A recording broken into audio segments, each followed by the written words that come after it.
Hello mayam ngasi video sidi lyrik hongdok hangjingi video oidoini aigi lyrik thambamje sigi upusiga da dum thammeba ko phiron chu thamba lyrik chu thamba oyeba ko ado ngasidi hongdok hangjin tawraga atopa mafam amada oina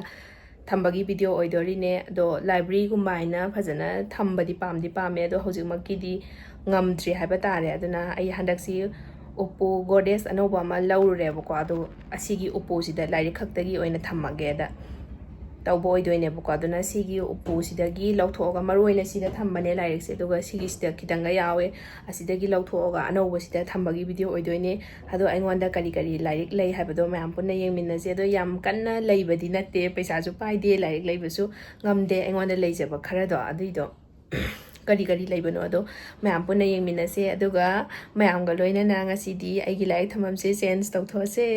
hauji hongdoga thamgadoriba mafam jasi su mayam da ucharke mayam sigi sida thamdoine ado hangdoga yengse maina piga di tharaga di thammabane aina hapsin bagi ready da aduga sigi sna maina tawre tongana seman bane sigi se haidi sida kano taweba mkhoi gi hanger yan bam oyeba ko ado aina kemta yahundre ado maina thak oina naires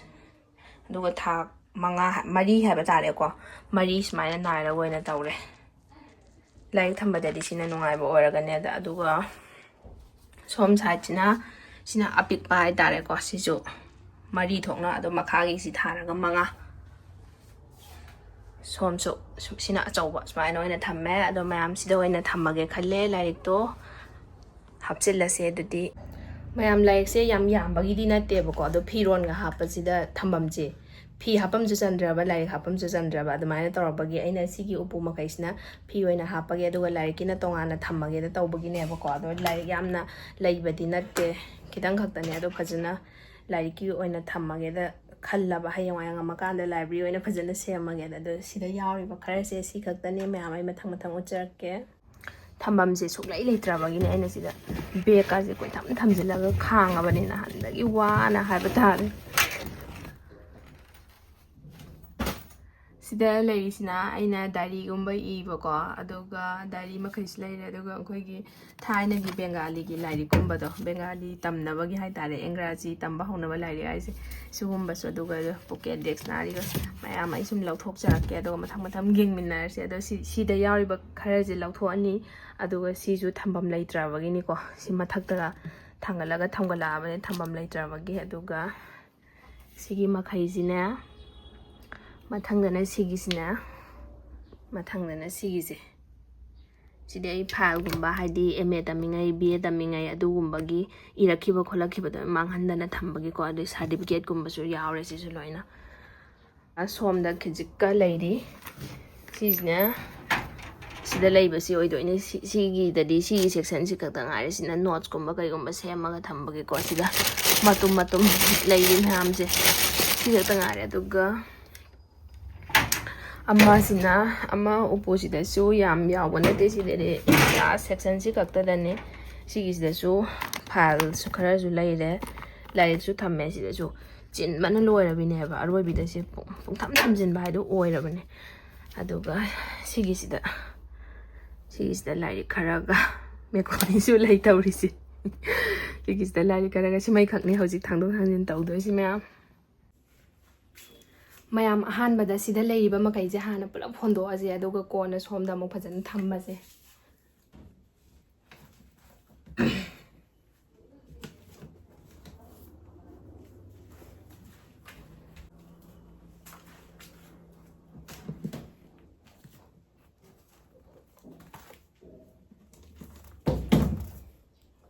diary ngate oidoine mayamji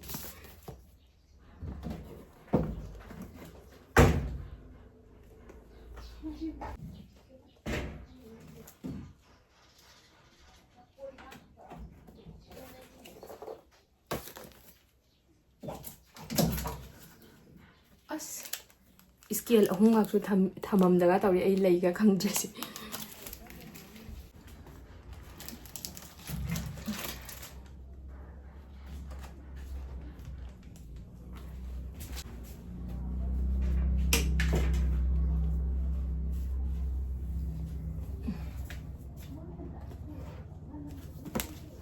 ꯑꯩꯒꯤ ꯇ꯭ꯔꯥꯏꯄꯣꯗꯁꯦ ꯅꯦꯝꯕꯒꯤ ꯑꯩ ꯎꯕ ꯐꯪꯗ꯭ꯔꯦ ꯀꯛꯈ꯭ꯔꯦ ꯃꯥꯏꯒ ꯁꯤꯒꯨꯝꯕꯁꯤꯅ Xerox ꯇꯧꯔꯒ ꯊꯝꯕ ꯉꯥꯛꯇ ꯑꯣꯏꯗꯣꯏꯅꯦ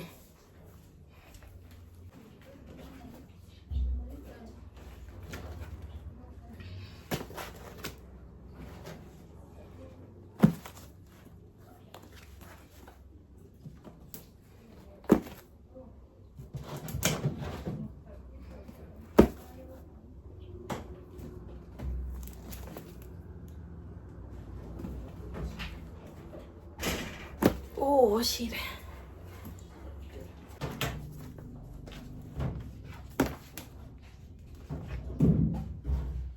ꯑꯔꯥꯏꯕ ꯊꯕꯛ ꯑꯣꯏꯔꯣꯏꯗꯧꯔꯤ ꯁꯤꯁꯨ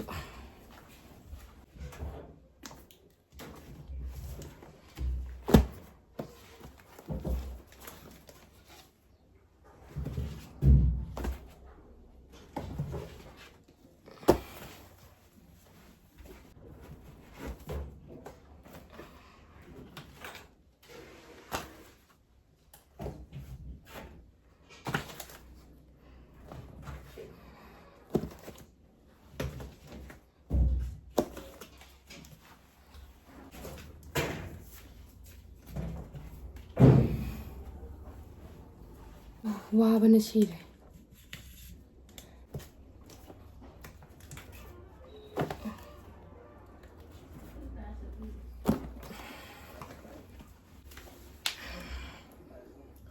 후망 아코피 가래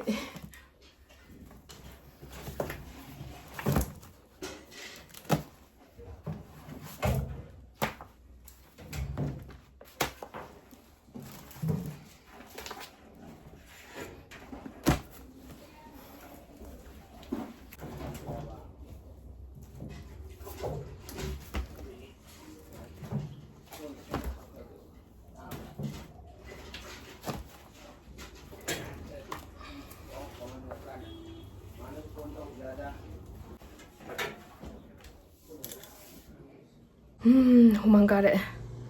마탕 마리 ꯂꯧꯊꯣꯛꯈ꯭ꯔꯦ ꯃꯔꯤ ꯈꯛꯇ ꯂꯧꯊꯣꯛꯑꯦ ꯋꯥꯔꯦ ꯁꯤꯃꯩ ꯂꯧꯊꯣꯛꯈ꯭ꯔꯦ ꯑꯃ ꯑꯅꯤ ꯑꯍꯨꯝ ꯃꯔꯤ ꯂꯧꯊꯣꯛꯈ꯭ꯔꯦ ꯁꯤꯒꯤꯁꯤꯅ ꯀꯣꯟꯅ ꯇꯧꯒꯦ ꯍꯥꯟꯅ ꯀꯣꯟꯅ ꯍꯥꯟꯅ ꯁꯤ ꯀꯔꯤꯅꯣ ꯀꯣꯟꯅ ꯑꯣꯏꯅ ꯇꯧꯔꯒꯦ ꯁꯤꯒꯤꯁꯤꯅ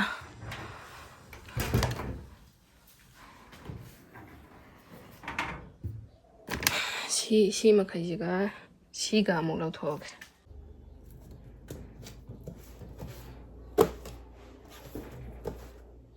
ꯍꯟꯗꯛ ꯐꯣꯡꯈꯤꯕ ꯂꯥꯏꯔꯤꯛꯁꯤꯡꯗꯨꯒꯤ ꯀꯣꯄꯤ ꯑꯣꯏꯗꯣꯏꯅꯦ ꯁꯤꯁꯤꯅ 10ꯃꯨꯛ ꯏꯁꯥꯗ ꯂꯩꯔꯤ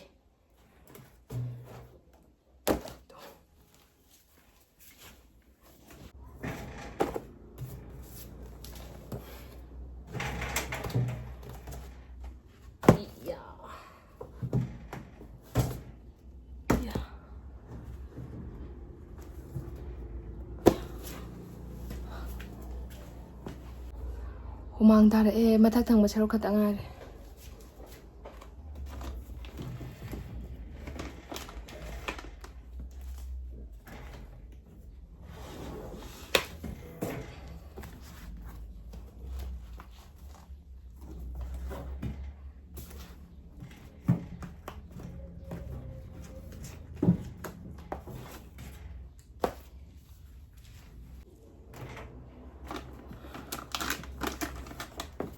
ꯂꯣꯏꯕ ꯅꯥꯏꯗꯔꯦ ꯄꯨꯊꯣꯛꯄꯒꯤ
loire sida phagumba kaigumba khara khakta ngare si kon tawrage aduga sidagi makhaisu loire adum leitre lyrik makhaidi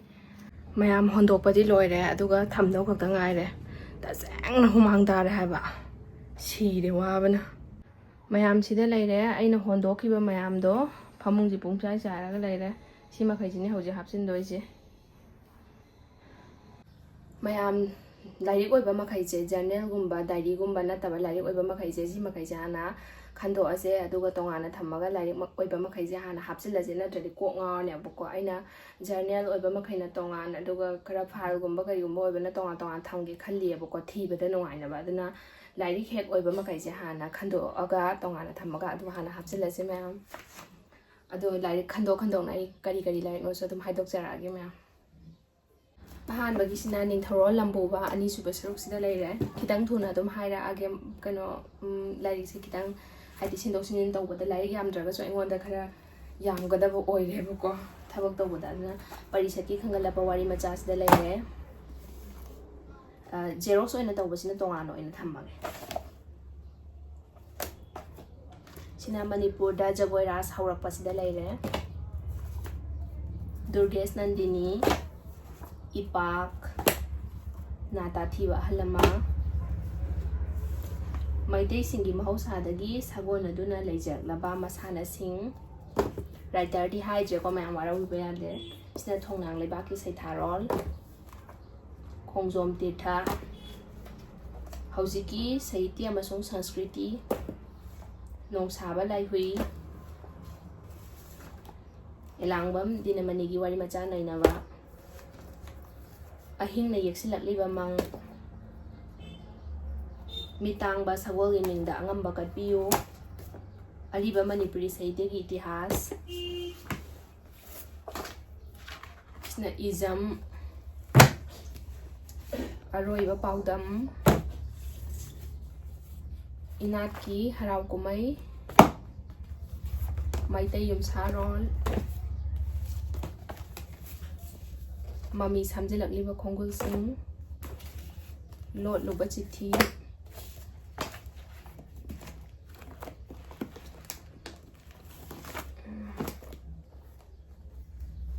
Srikan ki ahum suba pandup chahaidaba hairang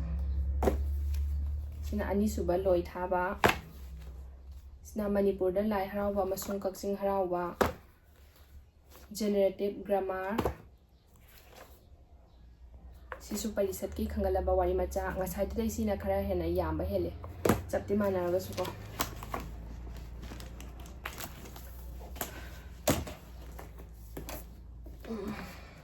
sina khunungli chachaja Churchan Maharaj ki imung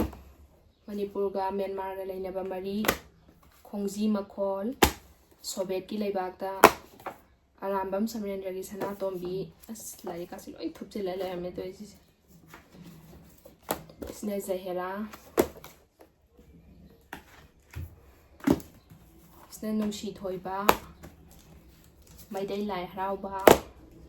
bamon khutpai chupa pa de bana yam pheli khoma sina rai book fair taw an le kun na awun pot khamba thoi bisarengi kaw sina Srikan ki full volume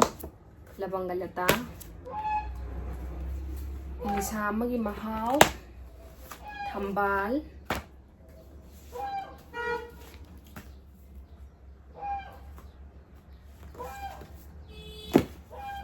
Tutenglon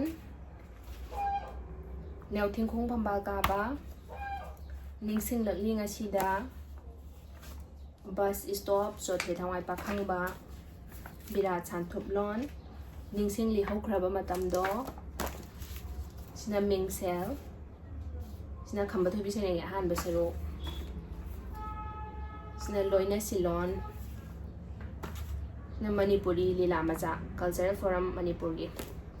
Laman Aidi Sing the Satpini Laman Pabada Hana Kapoy Nobel Pabada Kapado Laman Lagi Kangi Manipuri Lok Sahitya Sina Dharma Tattva Maitegi Izat Sangoi Sana Folklore Bigyan folklore macha khomjin paisinba amasung nainaba Dhananjoy Laibuningba Manipuri theater gi waror sidi phongmada su chatpa oigi se oja tobi gi kindarakta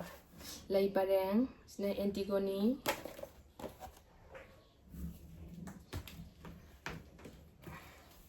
sina maibam nabakeshwar gi apunba wari macha sing full loina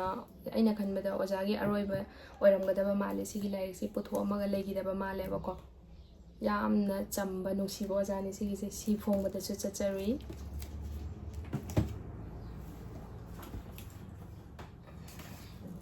Chittagong reporter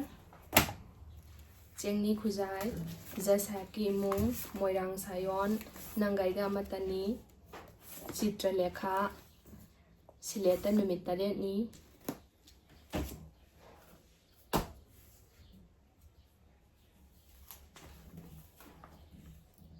Maitra Baki Maning Tamba Leipakna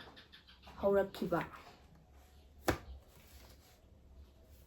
The postmortem Wangu Tampha Lairembi Atopa Khonjel Ukhrul Dai Taj Mahal Samsong Amba Gambir Singha Nongaba Hizam Gunagi Khadangi Sambru Maitra Bak Manipurgi Phusawan Sarol Sina Marxism Amasong Sahitya Sina Bud Amasong Maikhum Akhanaba Manipuri Saireng Imphal amasung magi ising nungsiti phibam khudol sina akhoi master tamakpai first sem gi saireng ma'am tamakpada adugi apunba sina thada thabaton sina Manipuri khunungni sai parinita lairen matunga inba sina nusi ichel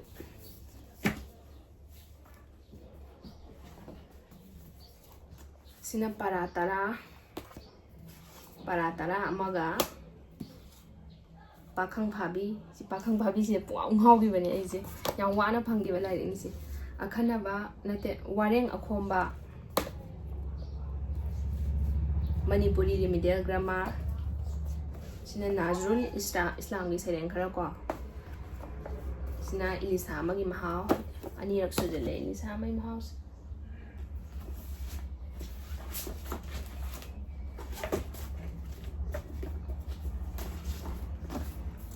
Sina ipam mai haure numit ki tale suba sabon ariba Manipuri sahitya gi sairol paring nungsiti paba haite train na Pakistan tamna sina ngasai Nazrul Islam gi saireng khara do ngasai gi duna xerox ne ba sina original copy aduga sina loyumba sinyan mang machet itihas machet Maitai Pije Laiteng Sna Megana Tuba Kaibia Si Makaja Hana Hapsin Ligana Tadi Kindara Anemo Hapsin the Last Majana Hapsin Graga Yungla in a Tamaga, don't I tea with no idea about Henga the Bamale.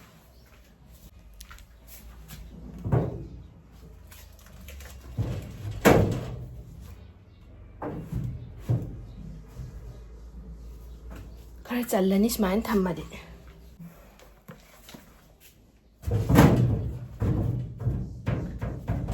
Karam Lanis Hudamzi already.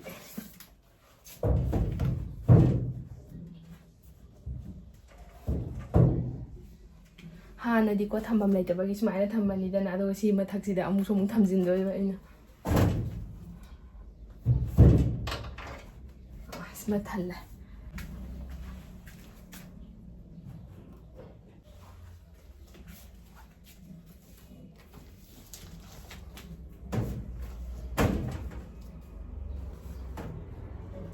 Handakti thambam yam hang dong manjile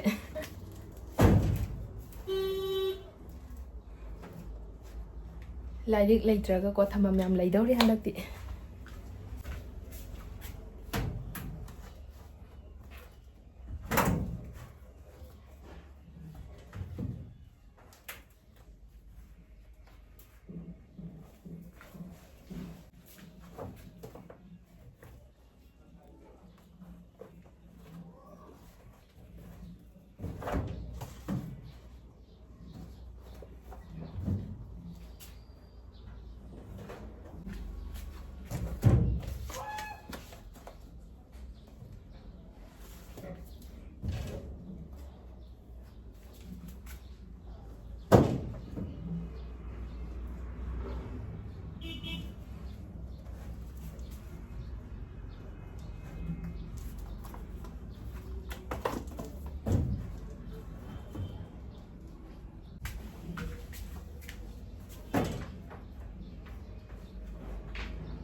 loire aina hojik pathokhiba makhai di thamba loire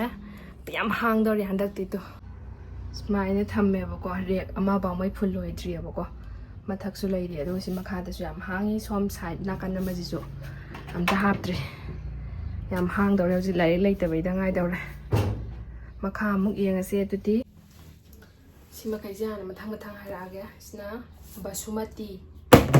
nongalam dai saji hongjin nubi nongaro xerox oina laibani swai thamige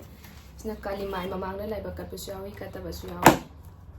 ariba manipuri saite ki itihasa ingona copy ani lei tonu lajing lembi sai tharol saite madina ki wareng khara ahingba upanyas arambam samrendra gi apunba khorjai mari suba larol saktam machu machu gi snen nurabi sayon Manipuri Phungawari gi saktam Henjuna Halairau Lembi Tampha Kaksing Puram Nat ki Tampha Yairang Taramathoi Sina Sangit Ratna Laisrang Gaurhari gi Sur Mayam Singai se mu mathang mathang hajarage Sina Nongmai amasung kalam BMS nambagi Nungsibi Grace Sachan Thiam gi Sina ani suba lanjau matongi Manipuri nupi sina iba saitya nainaba na arambam samrendra gi drama ahum jasaki mong tirtha jatra laipak lai sina pau khum phangkhidra ba wahang pon khagi lai hawi lainam hanaki book fair da lai bane Manipuri lon gai sembada thengnaba samasya sing nainaba sina kanglei reporter khagi lai bag yunan Ngabong Khao White House Hanano Kanglei Diary Kangla Diary haiba Sina Maitai Pakhang Taret Narsingha Asamba Baraki Kaibe Kanglon Nanlon Gairon gi Wakhalon khra haiba Nura Santhalembi Nainero Singi Miting da Kairaba Japhu Maset Sorareni Machanupi Basantagi Kokil Amom na handopagi nainarol numit kapa Europe saite nainarol ningsing lakpada jalakeli sina lamitlon sana mahi lai hui English ki su yaure ko sina the socio cultural and historical accounts of Manipur si sun hapsilage punjuba sai jagi Manipuri upanyas nainaba Atithi amagi ahing atopa mingsel sinarada sigisna athumba lamdam athumba chaina pop thadari jagatna punsigi lamthungni achikpagi khonthang lakhelambam thoibi debi gi isai saireng rada sina ngasai duna maite mexna bengali gi lol nainaba masung Manipuri lol wari macha binodini gi wakma maibi khongsat mapan naidabagi sina androgi mai poileiton khunthok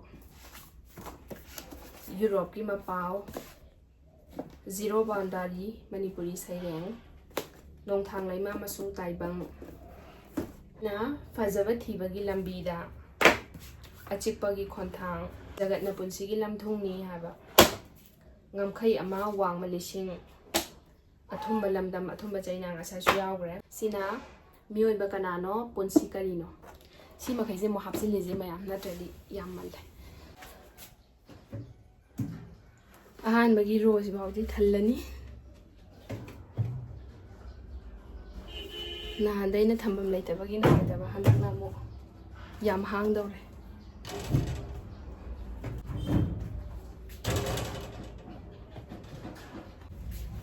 ahan bagi ro thangre ani suba haide ahan bagi hap trap ko ani suba gi thangre ahum suba gi dama hawasi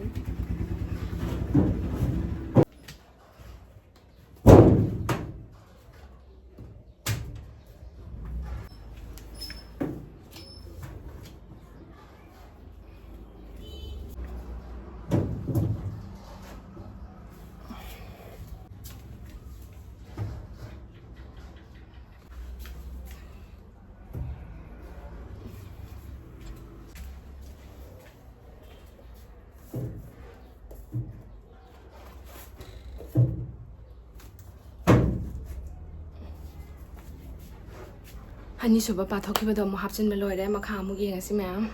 ꯃꯈꯥ ꯑꯃꯨꯛ ꯐꯠ ꯐꯠ ꯍꯥꯏꯗꯖꯔꯛꯑꯒꯦ ꯌꯥꯝ ꯌꯥꯝꯕ ꯑꯣꯏꯗ꯭ꯔꯦ ꯑꯍꯥꯟꯕꯒꯤꯁꯦ ꯄꯥꯟꯊꯣꯏꯕꯤ ꯈꯣꯡꯒꯨꯜ ꯇꯥꯝꯅ BAꯗ ꯇꯝꯃꯛꯄꯗꯣ ꯀꯄꯥꯜ ꯀꯨꯟꯗꯂꯥ ꯊꯔꯣ ꯁꯪꯕꯤ ꯑꯩꯅ ꯌꯥꯝꯅ ꯄꯥꯝꯖꯕ ꯅꯣꯕꯦꯜꯅꯤ ꯅꯨꯡꯉꯥꯏꯌꯦꯅ ꯈꯟꯖꯕ ꯍꯥꯏꯇꯥꯔꯦ ꯗꯣꯛꯇꯔ ꯀꯃꯜꯒꯤ ꯈꯣꯝꯖꯤꯟꯕ ꯂꯥꯏꯔꯤꯛ ꯃꯩꯇ꯭ꯔꯕꯥꯛꯀꯤ ꯌꯣꯠ ꯊꯥꯡꯒꯤ ꯆꯛ ꯑꯎꯟꯄꯣꯠ ꯉꯁꯥꯏꯁꯨ ꯌꯥꯎꯔꯦꯀꯣ ꯑꯃꯨꯛꯁꯨ ꯍꯟꯖꯤꯜꯂꯦ ꯕꯤꯅꯣꯗꯤꯅꯤꯒꯤ ꯕꯣꯔ ꯁꯥꯍꯦꯕ ꯑꯣꯃꯤ ꯁꯅꯥꯇꯣꯝꯕꯤ ꯂꯥꯏꯐꯗꯤꯕꯤ ꯑꯃꯌꯨꯝ ꯖꯨꯂꯤꯌꯁ ꯁꯤꯖꯔ ꯍꯅꯨꯕ ꯑꯃꯁꯨꯡ ꯁꯃꯨꯗ꯭ꯔ ꯇꯈꯦꯜ ꯉꯝꯕ ꯆꯟꯗ꯭ꯔꯀ꯭ꯔꯤꯇꯤ ꯖꯤꯂꯥ ꯆꯪꯕ ꯃꯩꯇ꯭ꯔꯕꯥꯛꯀꯤ ꯅꯤꯡꯊꯧ ꯐꯝꯕꯥꯜ ꯀꯜꯂꯛꯈꯤꯗꯕ ꯅꯤꯡꯊꯧ ꯃꯆꯥꯁꯤꯡ ꯅꯤꯡꯊꯧ ꯃꯁꯨꯁꯤꯡ ꯍꯥꯏꯕ ꯇꯥꯝꯅꯥ ꯁꯤꯅ ꯑꯩꯈꯣꯏꯒꯤ ꯀꯩꯅꯣꯒꯤ ꯑꯁ ꯃꯩ ꯑꯃꯨꯛ ꯃꯨꯠꯈ꯭ꯔꯦ ꯑꯩꯅ ꯍꯦꯛ ꯚꯤꯗꯤꯑꯣ ꯅꯝꯃꯕ ꯃꯩ ꯃꯨꯠꯄ ꯁꯣꯏꯗ꯭ꯔꯦ ꯉꯁꯤꯒꯤ ꯁꯤꯒꯤ ꯚꯤꯗꯤꯑꯣꯁꯤ ꯅꯝꯕꯗ ꯃꯩ ꯑꯅꯤꯔꯛ ꯃꯨꯠꯂꯦ ꯍꯧꯖꯤꯛꯐꯥꯎ ꯃꯩꯗ ꯃꯈꯥ ꯑꯃꯨꯛ ꯍꯥꯏꯖꯔꯛꯑꯒꯦ ꯃꯌꯥꯝ ꯃꯅꯤꯄꯨꯔꯤ ꯀꯕꯤꯇꯥꯒꯤ ꯁꯟꯗ ꯁꯥꯍꯤꯇ꯭ꯌ ꯅꯩꯅꯔꯣꯜ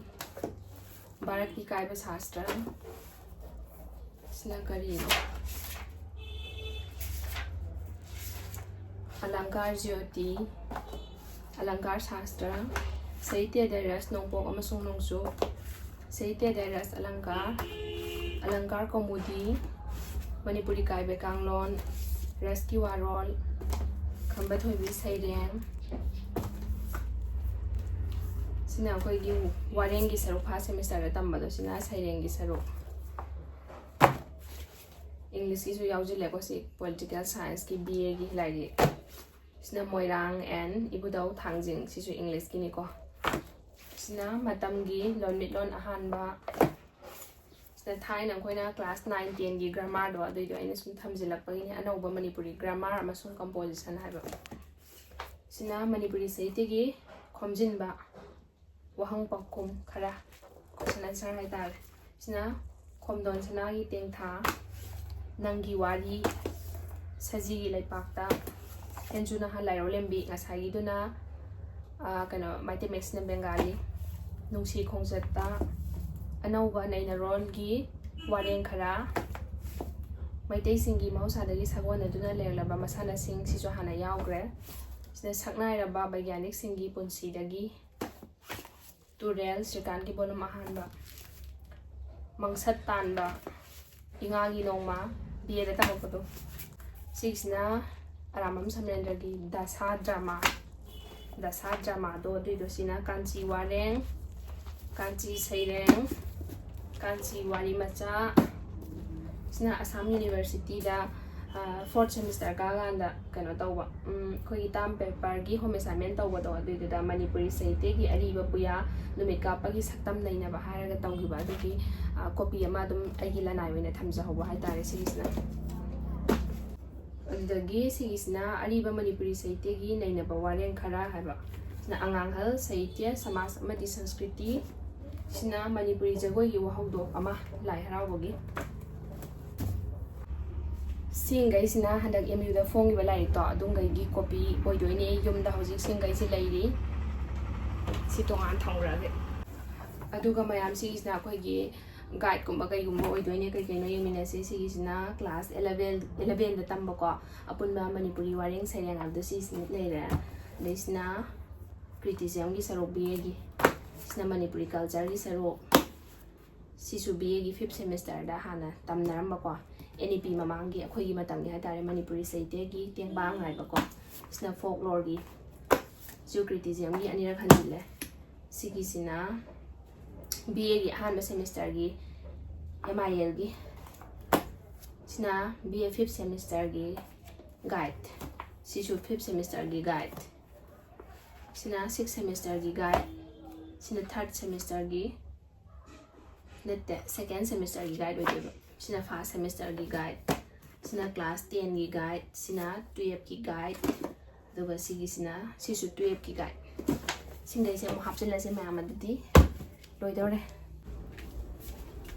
smaida hana pula pura aga thammi gi hapchin no ngaina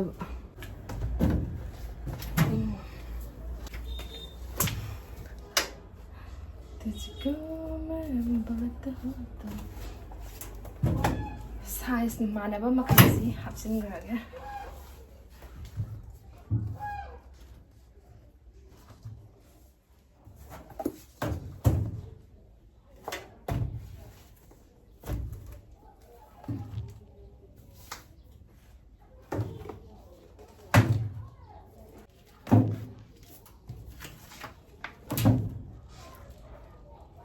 रो अनि बाउडी थल्लनी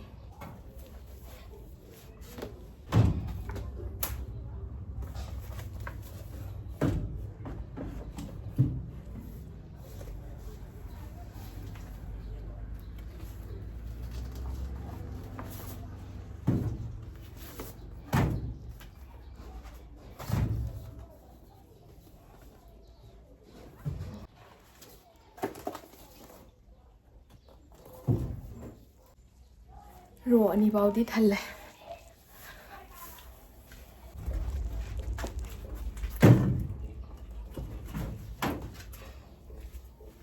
मैम सिगी लाइक सी पाम्बीरगसु अदुम हाइबिरो सी एमए दा बीए दसु स्लेट नेट एग्जाम क्वेट लोइनमक यावबा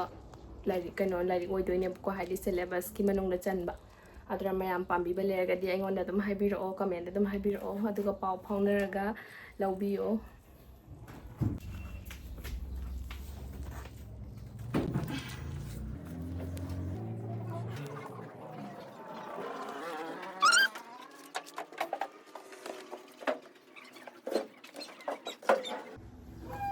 लोइरे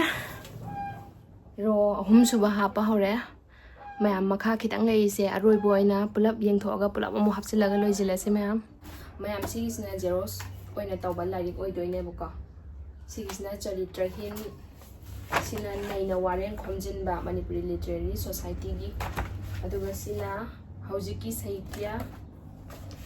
दो सिगी अनिसे हंदर लाइक फोंबगी द प्रूफ ककबगी ओइना चिंगथोअनबगी ओइदोइने बको नोसुप साहित्य कांगलोन ओइदोइने अदुगा सिना कंगला विचार ओइदोइने सिगिसना करी लाइक नो द सिना संध्या थौमगी मैरी ओइदोइने सिना रिसर्च मेथोडोलॉजी की लाइक ने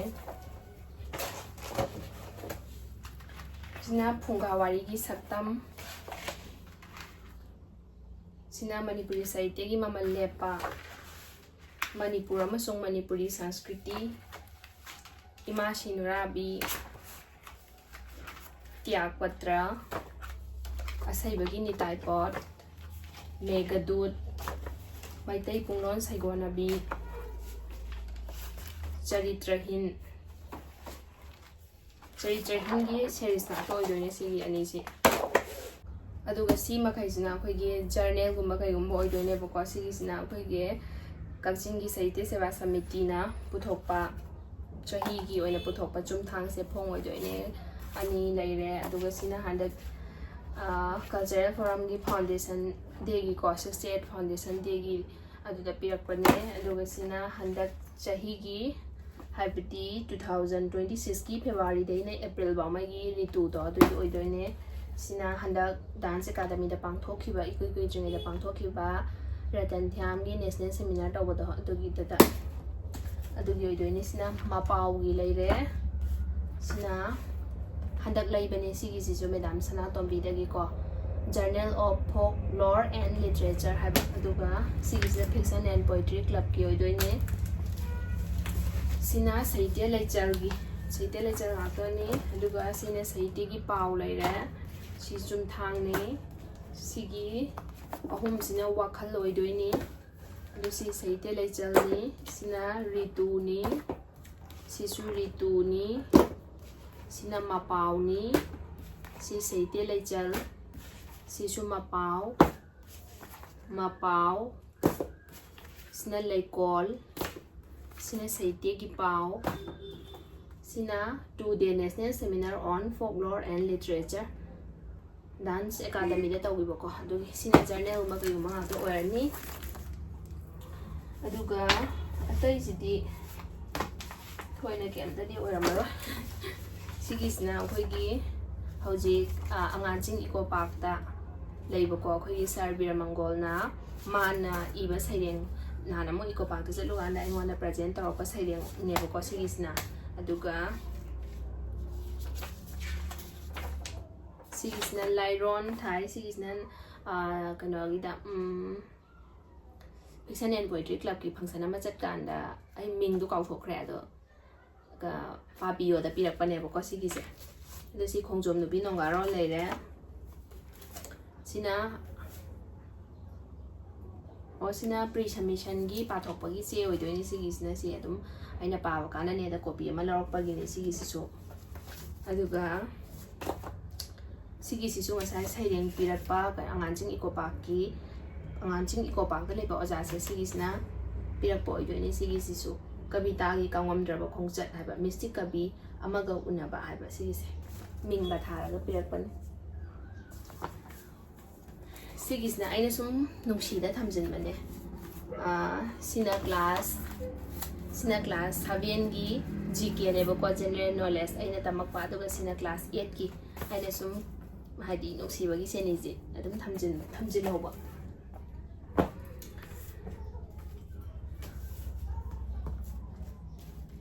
adudagi si makhaisna kari no yengse sigisna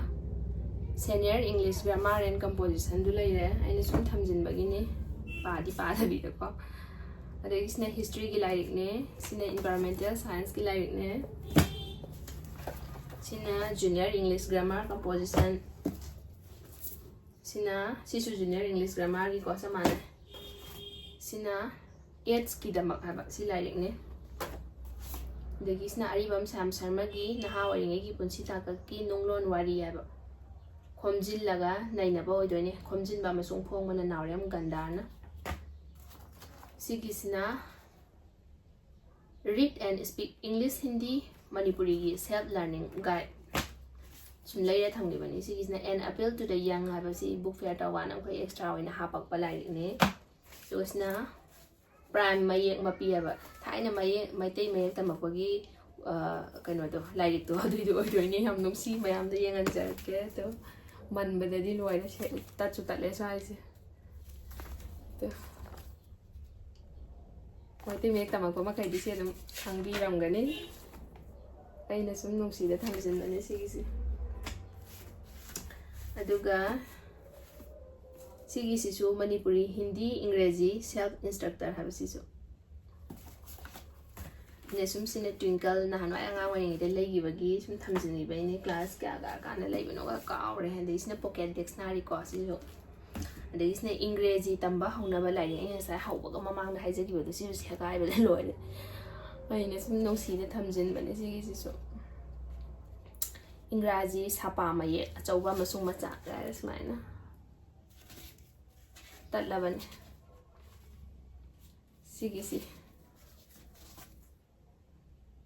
nusi yamna tati talle si aina sum thamjin bagi aduga sigisina angangi ani suba lyrik haiba ko Srikhuman them Madumangal Singhagi sisu lupa ahum biri ngai lyrik ni sisu aina kan English tambagi ko sum nusi da sijinna bani sigisi class 4 thai mi de gi leibra khangdi ai gi ming tharamde ai ngasi de khang na ngai khangdi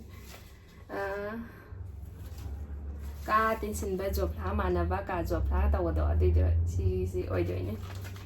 Bengali gi lyrik Bengali haininga gadi yai ko se ji sum thang ma su leramme sina Oxford Advanced Learners Dictionary ayam loire sida ngasai puthokpa makai dadi aina hoje haije gariba makai do aduiduna loire ado ai hapsin ba loire ga oina ucharage mayam na tradi video do thanga haidi ai tripod tisu asang bo oide bagi aingona yam noi trab ko aduna hapsin ba loire kana mo yeng hanjarage mayam loire pum loire ya de koi na sange nungthin pung ahum adai de hobone hoji pung manga hele ado hawjipudi yam cho hangna ju thamme do mayam hapasu yai lai leita baida ngaire kamaina thamma bage habado mayam da yangan jarage mayam smaina tawre han bagi stam ta thamjri bako aduga ani subagi sida smaina tawre mama abagi aisi plus thala goina namjara abani aduga mathangi sna smaina thamme last ta smaina thamme sidi hangi yamna sisu smaina si leire aduga som side kisna ꯁꯤ ꯃꯊꯛꯇꯅ ꯗꯥꯏꯔꯤꯒꯨꯝꯕ ꯑꯗꯨꯒ ꯈꯔ GK ꯅꯣꯡꯒꯦ ꯉꯁꯥꯏ ꯕꯦꯡꯒꯥꯂꯤꯒꯤ ꯂꯥꯏꯔꯤꯛ ꯑꯗꯨꯒꯨꯝꯕꯗꯣ ꯊꯝꯃꯦ ꯃꯊꯪꯗ ꯁꯨꯃꯥꯏꯅ ꯊꯝꯃꯦ ꯍꯥꯡꯉꯤ ꯁꯤꯁꯨ ꯌꯥꯝꯅ ꯑꯗꯨꯒ ꯁꯤꯅ ꯅꯣꯠꯁꯀꯨꯝꯕ ꯀꯩꯀꯩ ꯊꯝꯃꯦ ꯑꯗꯨꯒ ꯁꯤꯁꯨ ꯑꯩꯒꯤ ꯐꯥꯏꯜ ꯇꯣꯉꯥꯟꯅ ꯁꯥꯔꯇꯤꯐꯤꯀꯦꯠꯀꯤ ꯀꯔꯤꯒꯤ ꯑꯗꯨꯒꯨꯝꯕ ꯐꯥꯏꯜ ꯉꯥꯛꯇ ꯊꯝꯃꯦ ꯑꯗꯨꯒ ꯁꯤ ꯂꯥꯁꯇꯅ ꯁꯨꯃꯥꯏꯅ ꯖꯦꯔꯣꯛꯁ ꯇꯧꯕ ꯊꯝꯃꯦ ꯁꯤꯅꯦ ꯃꯌꯥꯝꯁꯤꯗ ꯂꯣꯏꯔꯦ ꯍꯧꯖꯤꯛꯁꯤ ꯂꯥꯏꯔꯤꯛ ꯌꯥꯝ ꯍꯥꯞꯄ ꯌꯥꯔꯦ ꯂꯥꯏꯔꯤꯛ ꯂꯩꯇꯕꯩꯗ ꯉꯥꯏꯔꯦ ꯌꯥꯝ ꯍꯥꯡꯅ ꯊꯝꯃꯦ ꯅꯍꯥꯟꯗꯒꯤ ꯌꯥꯝ ꯆꯤꯟꯅ ꯅꯨꯡꯉꯥꯏꯇꯅ ꯂꯩꯕꯅꯦ ꯍꯧꯖꯤꯛꯇꯤ ꯅꯨꯡꯉꯥꯏꯔꯦ ꯃꯌꯥꯝ ꯉꯁꯤꯒꯤ ꯚꯤꯗꯤꯑꯣꯁꯦ ꯀꯩꯁꯨ ꯂꯩꯕ ꯚꯤꯗꯤꯑꯣꯕꯨꯗꯤ ꯅꯠꯇꯦ ꯑꯩꯒꯤ ꯍꯥꯟꯅ ꯎꯄꯨꯗ ꯊꯝꯖꯔꯝꯕ ꯂꯥꯏꯔꯤꯛꯁꯤꯡꯗꯣ ꯇꯣꯉꯥꯟꯕ ꯎꯄꯨ ꯑꯃꯗ ꯂꯥꯏꯔꯤꯛ ꯈꯛꯇꯒꯤ ꯑꯣꯏꯕ ꯎꯄꯨ ꯑꯃꯗ ꯁꯤꯟꯗꯣꯛꯑꯒ ꯊꯝꯕ ꯁꯤ ꯈꯛꯇ ꯑꯣꯏꯗꯣꯏꯅꯦ ꯃꯌꯥꯝ ꯉꯁꯤꯒꯤ ꯚꯤꯗꯤꯑꯣꯁꯤ ꯅꯨꯡꯉꯥꯏꯇꯦ ꯍꯥꯏꯕꯤꯔꯝꯃꯣ ꯑꯗꯨꯒ ꯂꯩꯔꯤꯕ ꯂꯥꯏꯔꯤꯛꯁꯤꯡꯗꯒꯤ ꯑꯗꯣꯝꯅ ꯄꯥꯝꯕ ꯂꯥꯏꯔꯤꯛ ꯌꯥꯎꯕꯤꯔꯒꯁꯨ ꯑꯗꯨꯝ ꯁꯤꯒꯤ ꯂꯥꯏꯔꯤꯛꯁꯤ ꯄꯥꯊꯣꯛꯄꯤꯔꯛꯑꯣ ꯈꯣꯠꯂꯣ ꯍꯥꯏꯕꯗꯣ ꯑꯩꯉꯣꯟꯗ ꯍꯥꯏꯕꯤꯔꯛꯑꯣ ꯑꯩꯅ ꯔꯥꯏꯇꯔꯒꯤ ꯑꯌꯥꯕ ꯂꯧꯔꯒ ꯄꯥꯊꯣꯛꯆꯔꯛꯅꯕ ꯍꯣꯠꯅꯖꯔꯛꯀꯦ ꯃꯌꯥꯝ ꯁꯤ ꯍꯥꯏꯔꯒ ꯉꯁꯤꯒꯤꯗꯤ ꯃꯇꯥꯡ ꯁ꯭ꯋꯥꯏꯁꯤꯗ ꯂꯣꯏꯁꯤꯟꯖꯔꯒꯦ ꯚꯤꯗꯤꯑꯣꯁꯤꯕꯨ ꯅꯨꯡꯉꯥꯏꯕꯤꯔꯒꯗꯤ ꯂꯥꯏꯛ ꯁꯤꯌꯔ ꯁꯕꯁꯀ꯭ꯔꯥꯏꯕ ꯑꯃꯗꯤ ꯀꯃꯦꯟꯁꯨ ꯄꯤꯕꯤꯔꯝꯃꯣ ꯃꯌꯥꯝ ꯃꯊꯪꯒꯤ ꯚꯤꯗꯤꯑꯣꯗ ꯃꯌꯥꯝ ꯄꯨꯟꯅ ꯑꯃꯨꯛ ꯊꯦꯡꯅꯃꯤꯟꯅꯔꯁꯦ ꯁꯣꯏꯈꯤꯕ ꯂꯥꯟꯈꯤꯕ ꯌꯥꯎꯔꯒꯁꯨ ꯃꯌꯥꯝꯅ ꯉꯥꯛꯄꯤꯌꯣ ꯕꯥꯏ